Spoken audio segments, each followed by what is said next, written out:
The Dharma, incomparably profound and infinitely subtle, is always encountered yet rarely perceived. Now we see, hear, receive, and maintain this. May we all realize the Tathagata's true meaning. The Dharma, incomparably profound and infinitely subtle, is always encountered yet rarely perceived. Now we see, hear, receive, and maintain this. May we all realize the Tathagata's true meaning.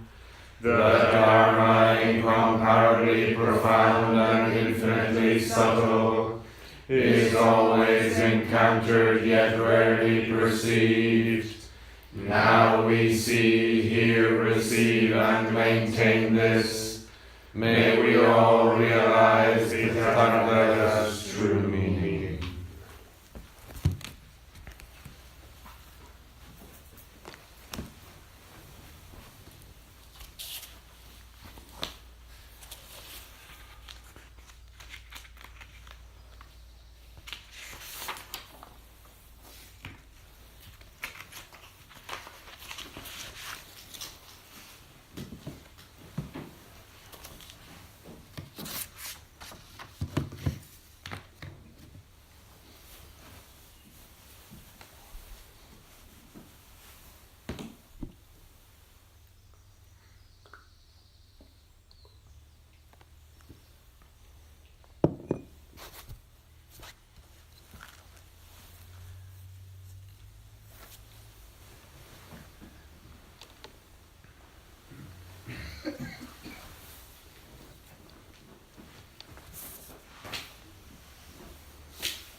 So, Sesshin, we're on page 2 of the Sesshin.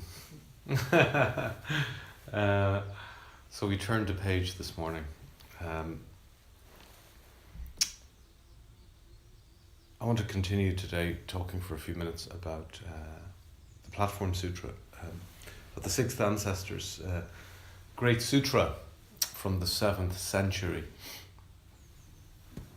And we've been looking at the story and considering the story of Weinon and Shenshu, the two verses on the walls. And again, what's interesting is that in the monastery of the 5th patriarch, these verses get written on the wall where scenes from the Lankavatara are to be painted by a painter. And the Lankavatara includes wonderful, wonderful teachings. It's not that the Diamond Sutra, remember I was saying the emphasis shifts to the Diamond Sutra. It's not that the Lankavatara Sutra is just abandoned and left behind and eclipsed. Rather, it's just a shift in emphasis, you know. There's a beautiful complexity to the Lankavatara. Some of you, I think, have been studying Ben Conley's book on the Yogacara, is that right? Mm-hmm. So you'll be familiar with the eight consciousnesses, and these are the, I can never remember the names, but essentially they're the senses, the sixth senses, you know, of the eyes, the ears, the nose, etc., and the mind, which is included as a kind of a perception, an organ of perception. And then it has the 7th consciousness, which constructs brings it all together, if you will, into I, into the illusion of self. And then you have the eighth consciousness, which is the storehouse consciousness, which is some people have compared it to Jungian collective unconscious, but it is the place where our karma is stored, where our karmic seeds are stored, and it's the most fundamental place of being, really. So the eighth consciousness, and this beautiful structure of eight consciousnesses, and then you've got this beautiful teaching of the Trikaya, the three bodies of Buddha, of the Dharmakaya, the Sambhogakaya, and the Nirmanakaya. And the Dharmakaya, the most fundamental manifestation of all things as Buddha, as awakened nature, the fundamental reality, the absolute reality of everything is the Dharmakaya. And this is considered the true body of Buddha. In other words, this is a conception of Buddha whereby it's not just the guy who was born and who, taught in 2,600 years ago, and who said all these words that Ananda remembered and wrote down, and it became the Pali Canon later on, So the emphasis on the Theravadan way is on that historical Buddha, right, which we call the Nirmanakaya, the third.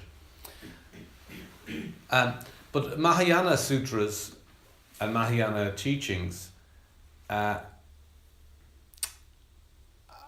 have much more, in a way, mystical characteristics, So we have this idea of the Dharmakaya, the Nirmanakaya, and the Sambhogakaya, this is Buddha. This actually everything is this is Buddha. This is the real body of Buddha. Anyone who's been sewing the rakusu with my great and beloved teacher Taigu, I want to bow to Taigu for everything that he's given us in terms of the teachings of the robe and everything else. My dear teacher.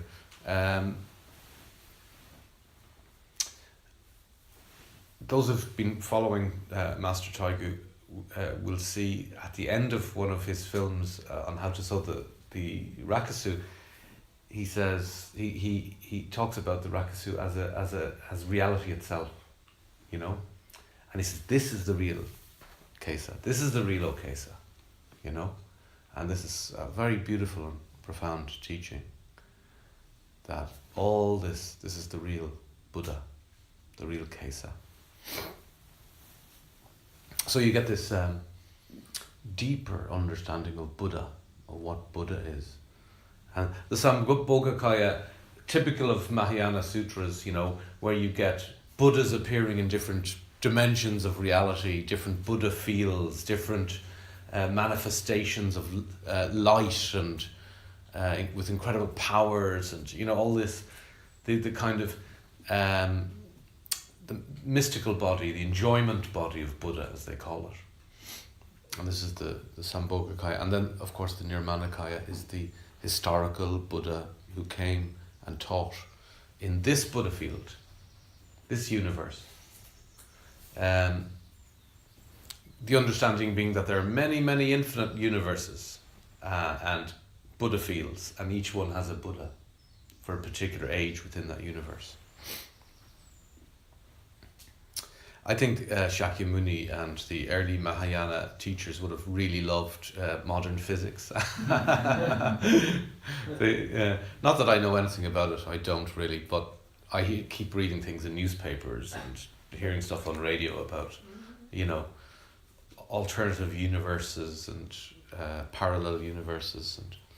And I think there's some mathematical equation now that there's a kind of a pressure against one part of the universe, and the only way they can explain that, they've tried everything else, is to say that we're kind of nudging up against another parallel universe. So Science is amazing. It's really amazing that it's so based on faith.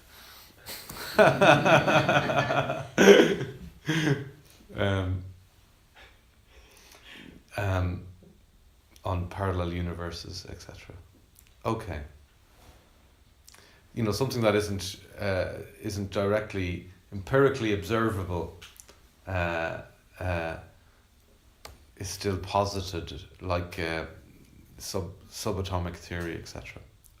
That's another discussion. Not for today. So these three bodies of Buddha. And then you also get this beautiful teaching, which I love, and for a very personal reason, in the Lankavatara. I know I'm not supposed to be talking about the Lankavatara, but if I can find it. I should have taken a note of this.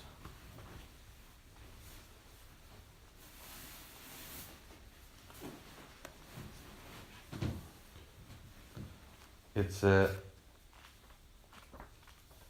do with different types of wisdom.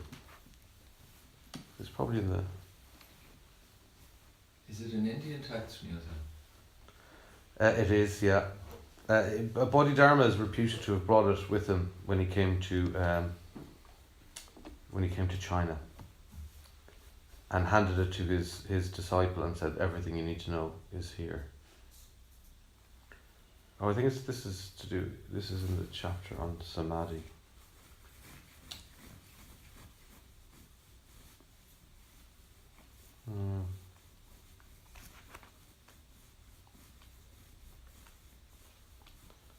Yeah, I can't. It's in here someplace, but I can't find it.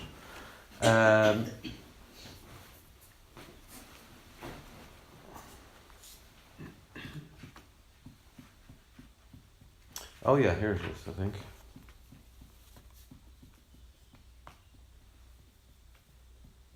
No, it's not there.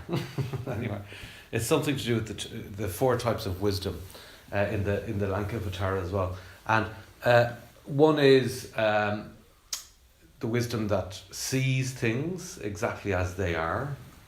So back to science again, it's like without being swayed for or against something, but seeing it, observing it, with no mind for or against it.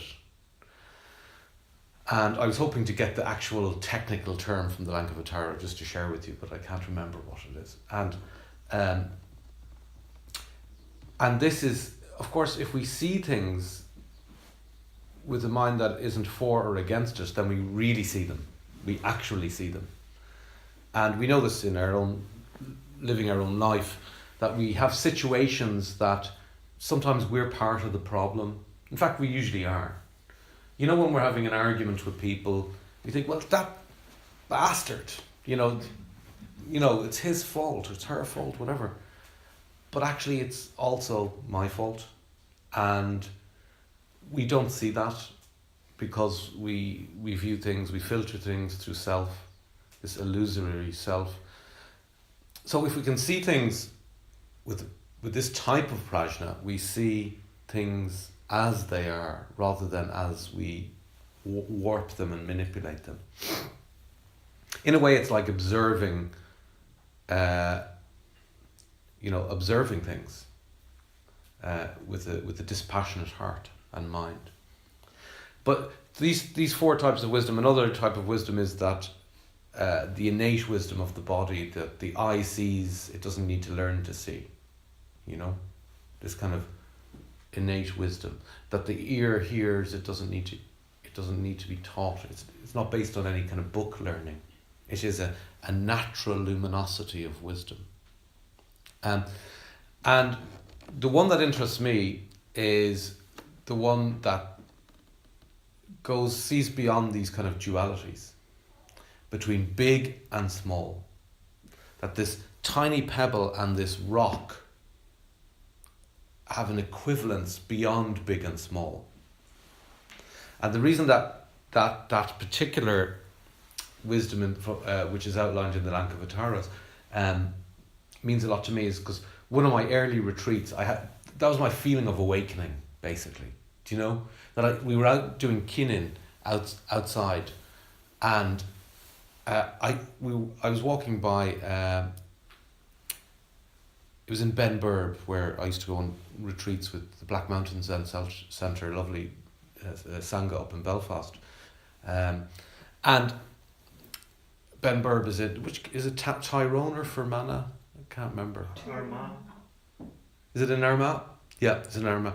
So I used to go up there during the summer, particularly this time of year. It was beautiful, beautiful trees and grass, like we have here in Jampaling at this time of year. It's just absolutely lush and fully alive. And I remember they have these big, beautiful trees. I think they're oak trees that you see in these old estates in Ireland. And massive, majestic trees full of presence. And trees, there's something for Ado now. And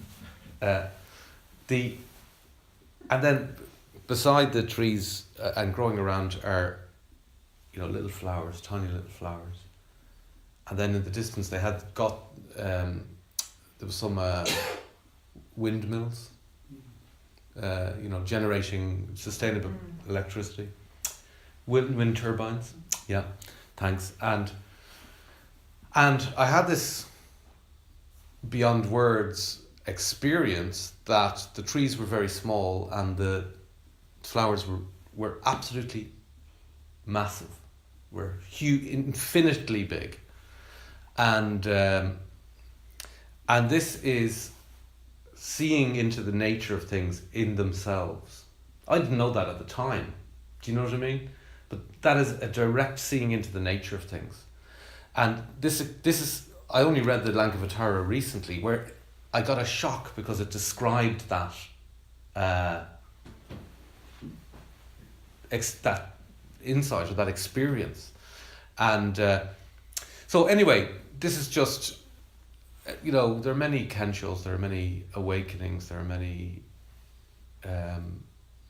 moments of wow. But then they're gone again, let them go. So, and we come back to what we have to do. So this Lankavatara is beautiful teaching, full of beautiful teachings and constructed, and they're going to paint these scenes from the Lankavatara on the wall, and along comes the two verses, and the scenes never get painted. The verses take over, and this is symbolic within the Sutra, I suppose, of this new emphasis on sunyata and on emptiness and on the Prajna Paramita teachings. There we have Manjusri on our altar today, holding the sword of Prajna, the sword of wisdom that cuts through illusion, and holding in his left hand the Prajna Paramita Sutras in a scroll form there, and sitting there with great composure on top of the ferocious lion of the mind that he's pacified. And his one leg is down, because you know why the legs are down? One leg is down. Buddhas sit in full lotus, but bodhisattvas have one leg ready to get up and help all sentient beings, ready to be of assistance to the suffering of the world. So Manjusri is the bodhisattva of wisdom, of prajna, and he's holding the Prajna Paramita Sutra. So to continue with our friend Wainon, so where have we left him? We've left him running off into the night, right, with his robe and his bowl, and being pursued by hundreds of monks who are God, if only Zen was that popular these days, that you had to run from people who wanted to get their hands on a robe and bowl and string you up if they didn't. You almost have to get a stick and beat them in the door these days. Sorry. But there he is, running and hiding, and the fifth patriarch sends him off. Now, most of the pursuers don't catch up with him, but one does. This is a former military man, and Wainon is quite scared of him and sees that he's coming in. He leaves the robe and bowl on a rock and hides behind a rock. And I think this came up in the Zendo the other night. And he tries to pick it up, this man pursuing him, and magically he can't. So it's not like Arthur and Excalibur where he goes, no, he can't lift the robe and bowl. And your man goes, there's some supernatural power happening here. So he falls to his knees and he says, please teach me. And Waynung teaches him and says, go back now and teach others. And then Waynung goes into hiding and spends many years just not teaching, but maturing his practice. And it's like all of us, as I said yesterday, we have these initial tastes of practice. We've got these little, apart from the sore knees and sore back and all that stuff, we have these moments, we have these things open up. And we're never finished actually. We just keep going. We're just here to practice together, and we're here to support each other in this practice. And we have moments of awakening, and we have Kensho, and we touch our true nature, we touch our Buddha mind. And anyone that thinks, I've got it now, that's it, I can go and do what I want. No, you've never got it. You've never got it. How could you got it? How could you get it? The point is you can't get it. Huh? You can't hold it. It's impossible. Try to hold the bird song there. Huh? Can't do it. That's Buddha. This is Buddha.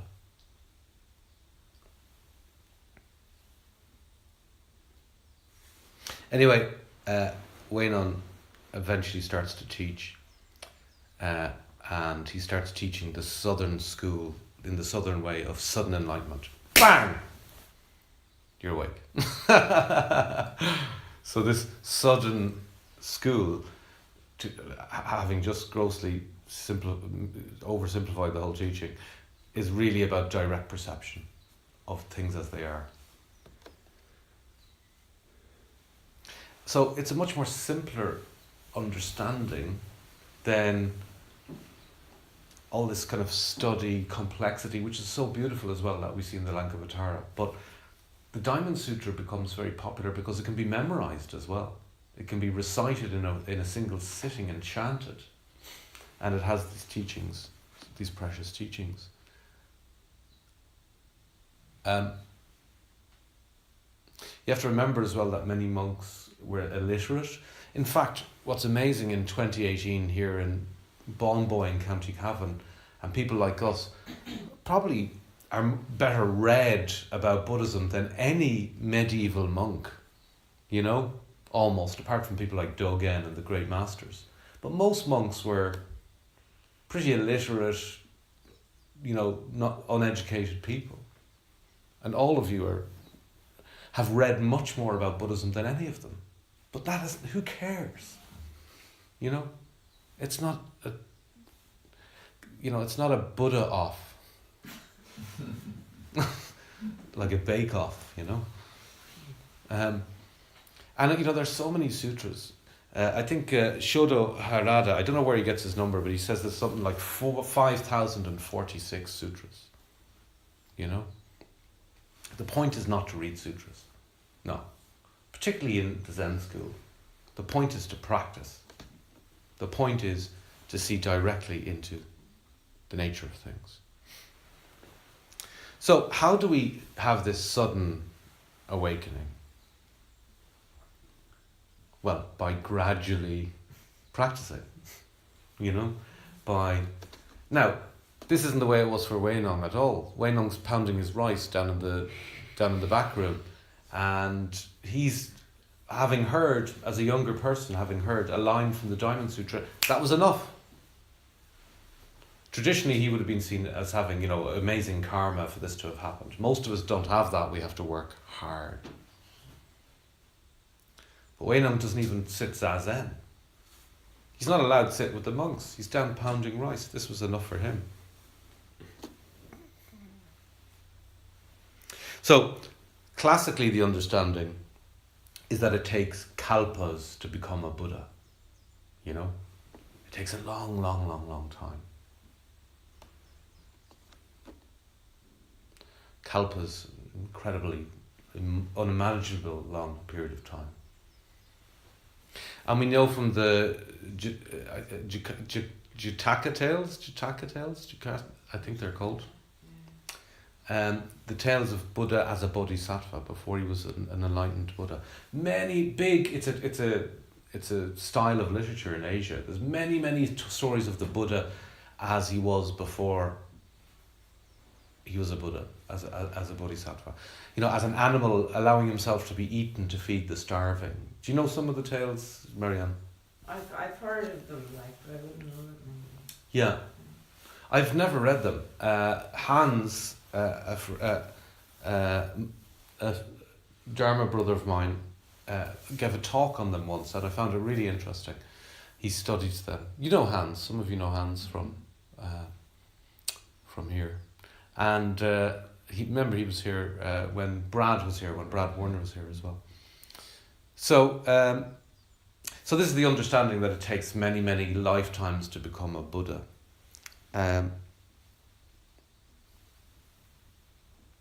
But what Wenon does is he pulls the rug from underneath that. He says, no, you're already a Buddha. You just don't realize it. You don't see it. It's about awakening. It's about waking up to yourself as Buddha. Waking up to your non-self as Buddha, to Buddha nature. And if you think about the flower sermon, the first Zen moment where Shakyamuni lifts up the flower to Mahakashyapa. The wordless teaching. Nobody says anything, only Mahakashyapa smiles. This is the first transmission. On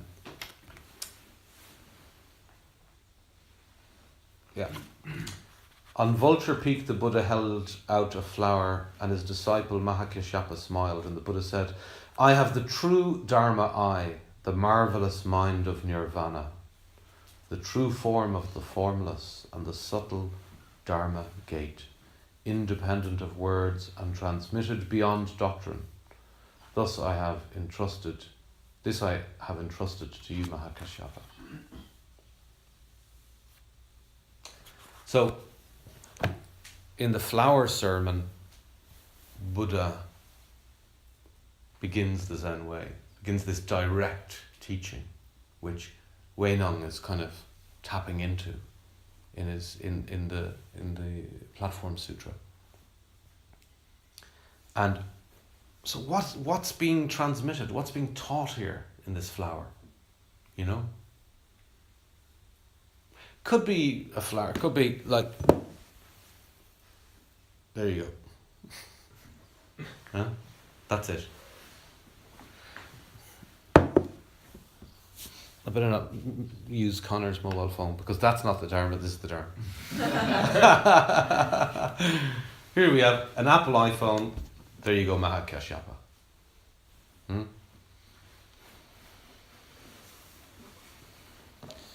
I'm being sponsored by Apple. There's product placement happening in this Sangha. So the thing is that Buddha could have. It would be a non-history if Shakyamuni holds up the flower and nothing happens. That could have happened, but he holds up the flower and Mahakashyapa sees. And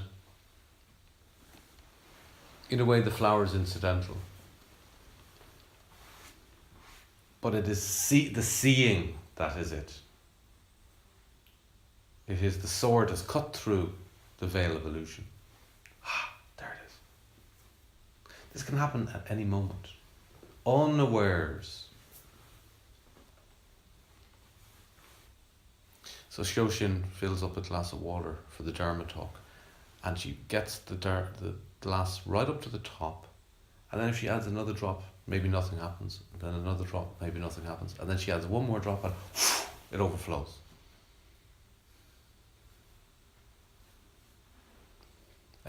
Something happens. So we kind of practice and we practice, we practice and we practice this gradual path. Something happens. So this is the beginning of the first transmission of Zen. And of course, back to Buddha. What did Buddha do? Did Buddha sit under the Bodhi tree and surround himself with sutras or with holy texts and read them? No, he did not. He sat in zazen. When the Buddha awakened, he said, how wondrous, all beings are from their origins endowed with this same clear mind to which I have just awakened. So, what's happening in Mahakasyapa and what's happening in Shakyamuni in this sudden? Is it an intellectual understanding? No. Is it a rational understanding that's explainable? No. Is it the direct cause of doing certain practices? No. It just is. It just is. It's just there. It is your birthright. It is you. It is who you really are. Underneath all of that stuff, it's who you are.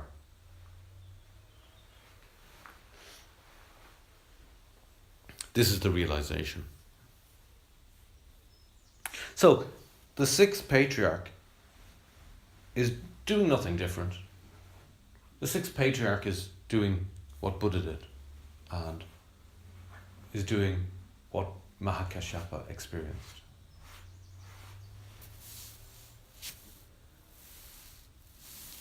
So, underneath our difficulties, there's something fundamental. Underneath the difficulties of our lives, there's something that is unshakable and fundamental. And this is our Buddha nature. And it's there even if we don't know it or experience it. But we're trying to awaken to it.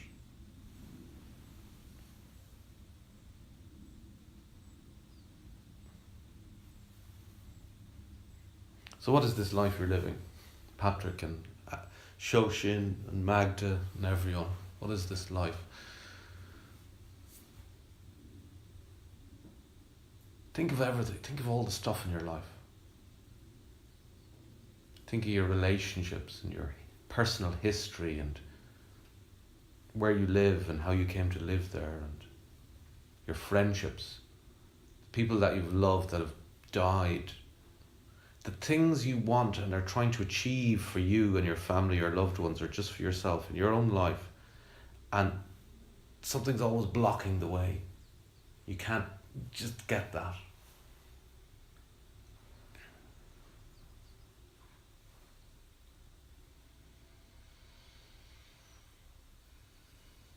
If only I could resolve that. If only that thing about me were different. If only I wasn't like that. Because I'm shit, actually. I'm kind of shit. Or if I'm not shit, which is quite an egotistical position, then another egotistical position is someone else is shit. Huh? Those shit people, that person is such a shithead.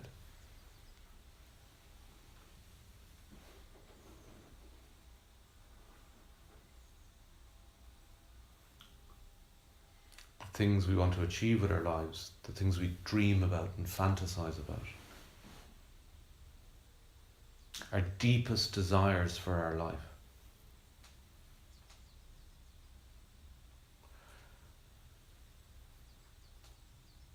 So we pursue these things. Fine.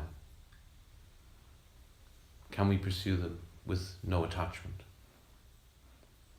Because ultimately everything is as ungraspable as that bird song in the tree.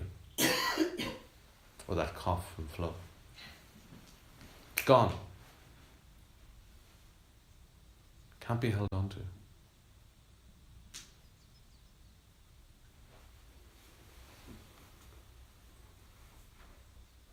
How precious it is because of this.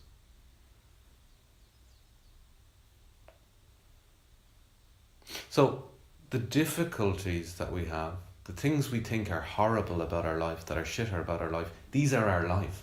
This is our life. All of it. All of it. What we learn in Zen practice is this. And we also see that some of our great difficulties are, in a way, our great joys as well. Our struggles are our joys as well, if we can find joy in them.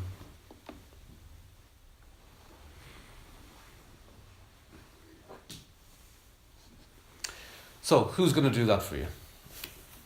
Obviously, I'm not going to, at this stage. You know me well enough at this point to know that I can offer you nothing.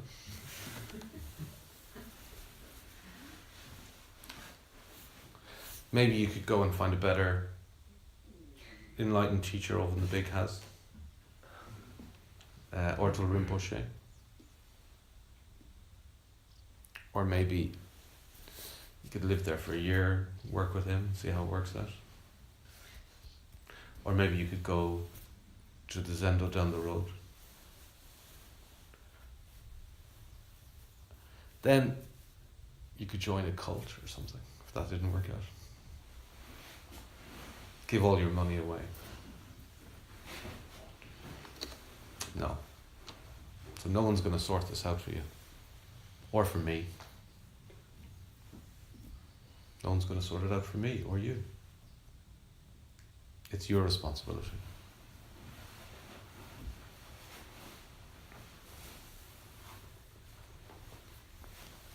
What does Wei Nong say? The man himself.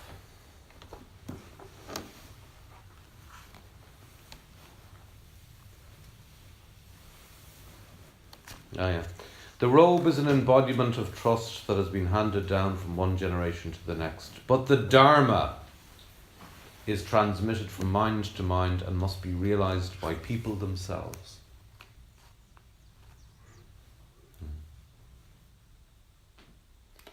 So, only you can realize it.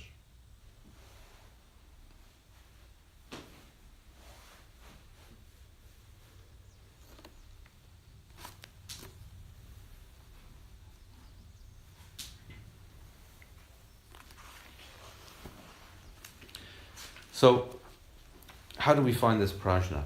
We find it through practice, because they are one, according to Wei Nong.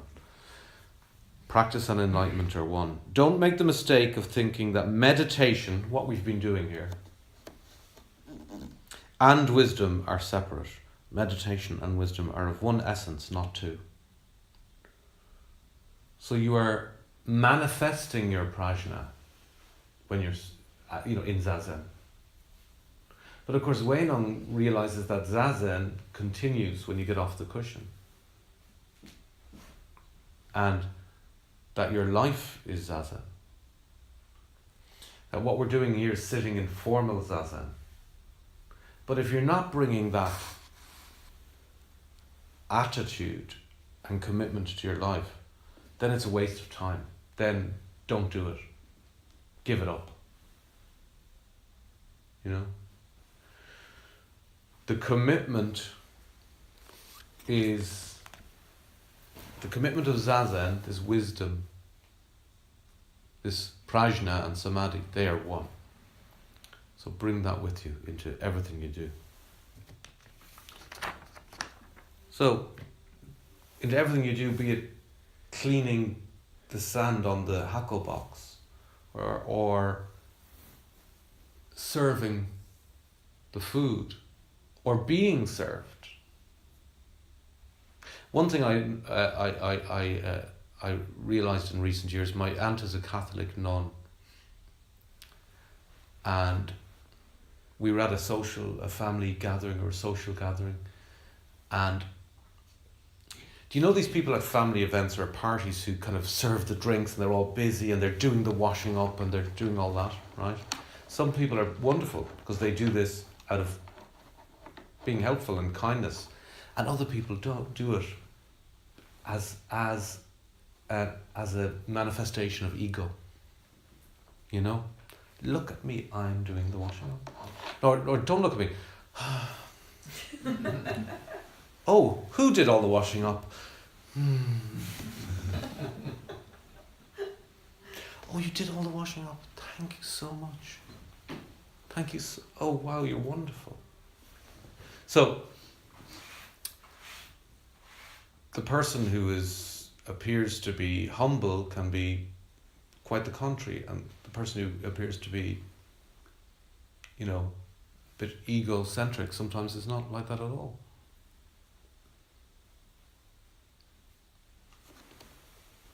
How did I get talking about that? Your aunt. My aunt. Your aunt is. So my aunt pointed this out to me, and she's a very wise woman, and because I said, such and such auntie, whatever, or it wasn't uncle. Uncles never lifted a finger.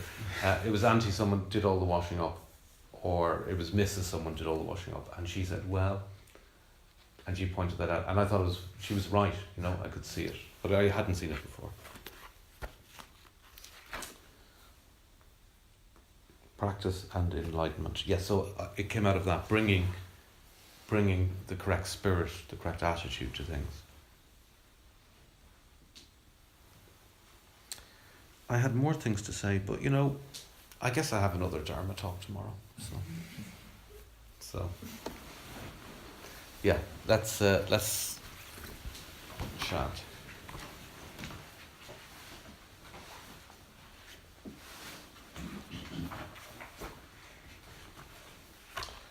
Page 10. May the merits of these teachings penetrate into each thing in all places, so that we and every sentient being together may realize the Buddha way. All Buddhas throughout space and time, all Bodhisattvas, Mahasattvas, Mahaprajna,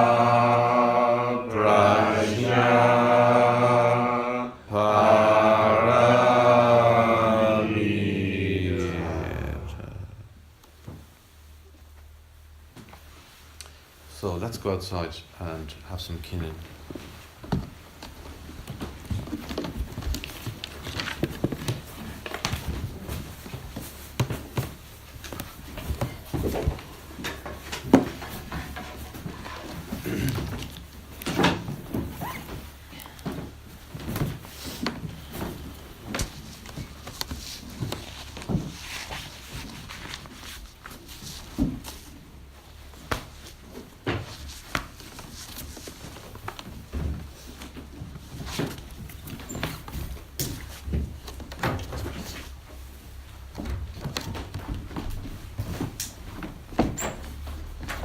You should wait to go, Patrick.